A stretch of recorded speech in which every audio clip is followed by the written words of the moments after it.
your grace you bring. Beautiful. You may be seated. I love June. I love the summer. I love the wonderful things that happen in our lives. And that inspired me to give a talk called The Gift of Grace. Now, in Scripture, grace is throughout the teachings. Of course, our master teacher, Jesus, was an example of grace and spoke of grace. And here, John chapter 1, verse 16, from his fullness we have received grace upon grace. This is so true, because if you are living, if you are breathing, you are grace. Grace is present, and it's a gift. It's God's grace. Another way of looking at it is God's love.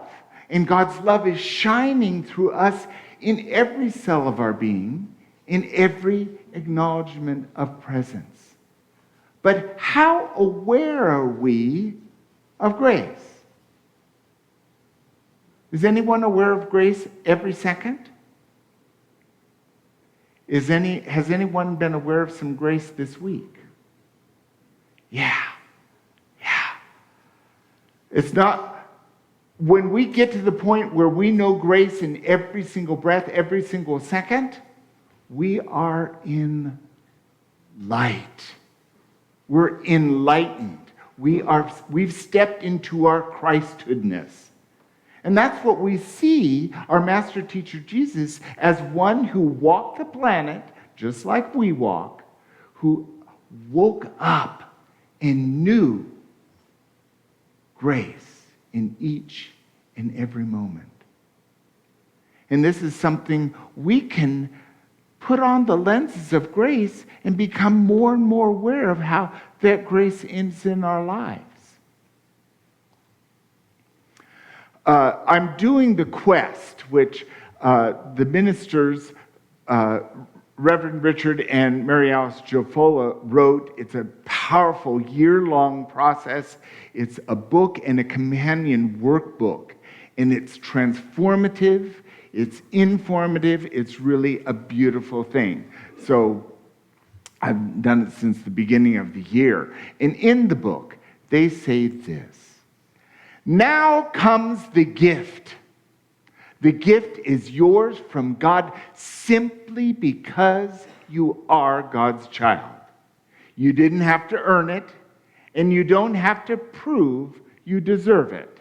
It is yours unconditionally. It comes with being part of creation. It is a gift of grace. So as long as we are alive, that grace is with us. It's in us. It's moving through us. It's actually that energy that allows us to be loving presence of God in the world. I want more grace. I love grace. And grace is not, we use grace to say, okay, before you eat, let's say grace. And grace, we might refer to of an elegant woman who's very graceful. Or the antelope on the prairie are so graceful. But grace is a reflection of who we are. And we can identify that grace by a really good meal, or when we're listening to music that stirs our heart, or looking out at nature. Grace is that element that lifts life up, and it's a gift. We don't have to say so many prayers or do so many reps or anything. We have grace because it's freely given. Reverend Eric Butterworth was a powerful unity minister in New York. He wrote some really wonderful books. And here he says, grace is simply an explanation of a wonderful facet of the activity of God in you. It is not something you work for to develop. It simply is. Grace. What's the moments of grace in your lives? Let that come to mind. It could be music. It could be time with special people in your life. It could be just waking up after a really good, restful sleep and feeling that I am happy to be alive. It can also be the grace, like this week I injured my back.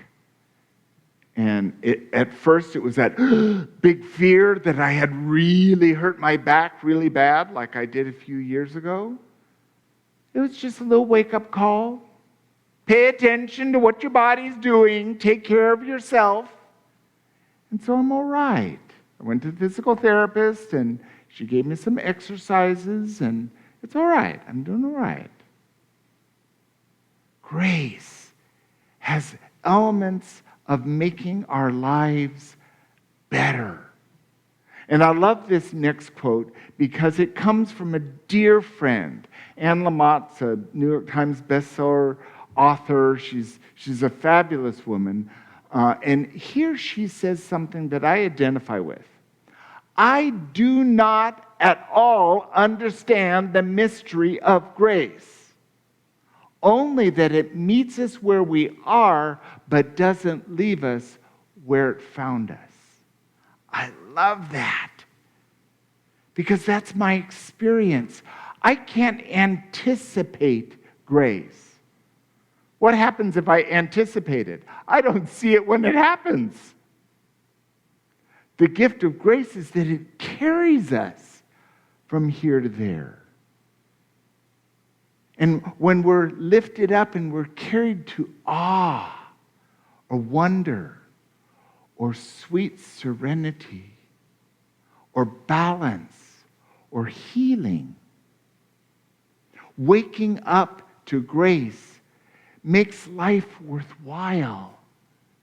It calls us into being. And when we're in grace, it's easy to be graceful with others.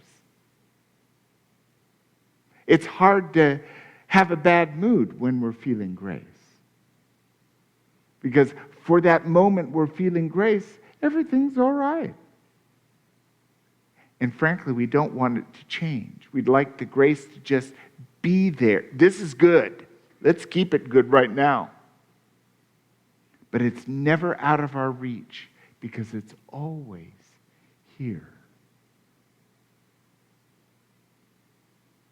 This is a good time as we open up to the truth in our life to identify what is grace in my life and how can I step into, accept, and open up to that grace and relish the gift. If someone gives you a gift and you don't use it, what good is the gift? It has no value at all because we're not using it. And I can say that there were many times in my life I was more preoccupied by my fear that I wasn't exactly waking up to the grace that was all around me because I was so focused on it's not enough or it's got to be perfect. When the perfection of grace was right there in front of me. And all I needed to do was open my heart. Because there's no thinking, there's no figuring it out or proving ourselves to receive the gift of grace. Wayne Dyer has been a great presence, and in our lives has been a loudspeaker for truth. He was a member of our church at Unity Church of Maui, and was a sweet man. He's passed now. But he says this: when you are spiritually connected, you're not looking for occasions to be offended, and you're not judging and labeling others.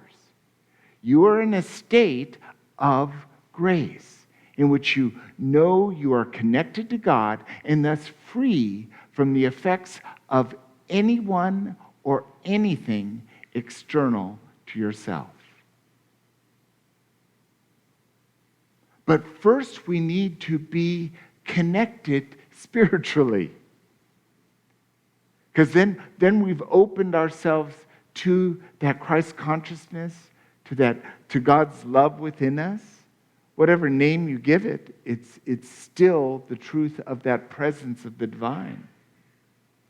And from that place, we don't go to the outside. We're not sourcing our experience from you did me wrong, what you're saying, what you're doing outside, because we're responding from, I can unconditionally accept, I can forgive, I can allow.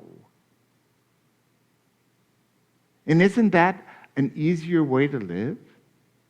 It doesn't matter how old we are. Because at any point in our lives, we can be fully present in the now moment and live the truth that's true for us always. And from there, we experience life. We experience connection. We experience revelation. We experience whatever God's carrying us to in the next moment. And we never really know what's going to sparkle or shimmer in our experience in that light of grace. And that really does make the day worth living, when we can honor the truth of grace and be at peace knowing that God is always there. I have complete faith that God is my only source and supply. And as long as I identify with that truth, I'm experiencing the gift of grace. How about you? Thank you.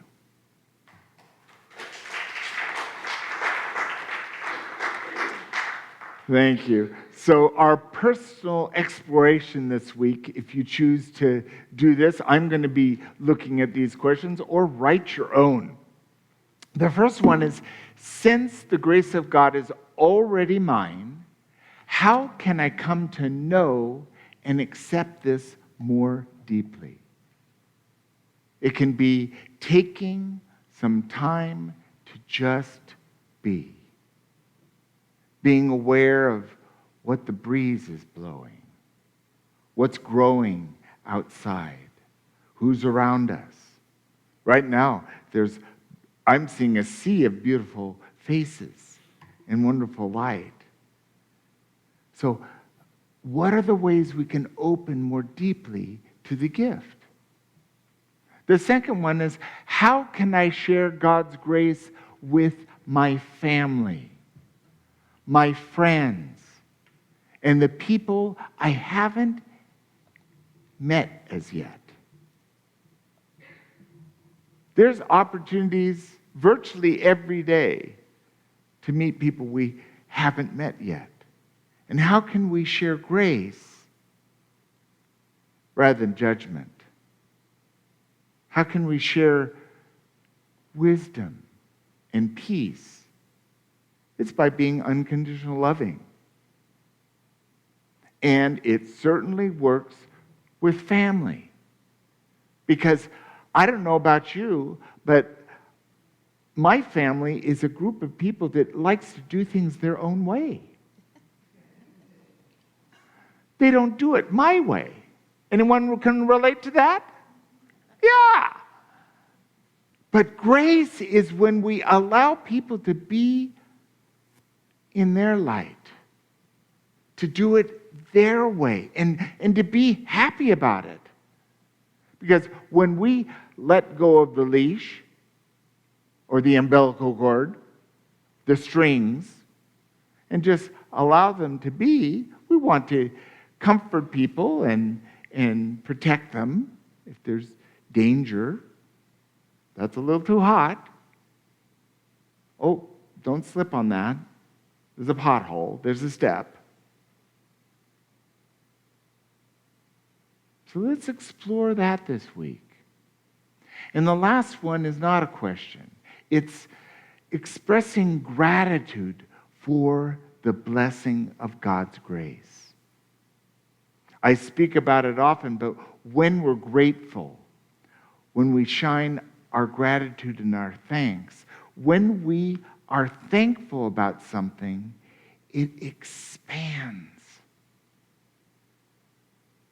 Ever notice that? When you're grateful for something, it's like there's more of it. So being grateful for God's grace gives us the opportunity to experience more grace. God helps those who take care of themselves. And in taking care of ourselves, we are grateful. So see if any of that helps you open up to more grace this week. And let's take that into meditation right now.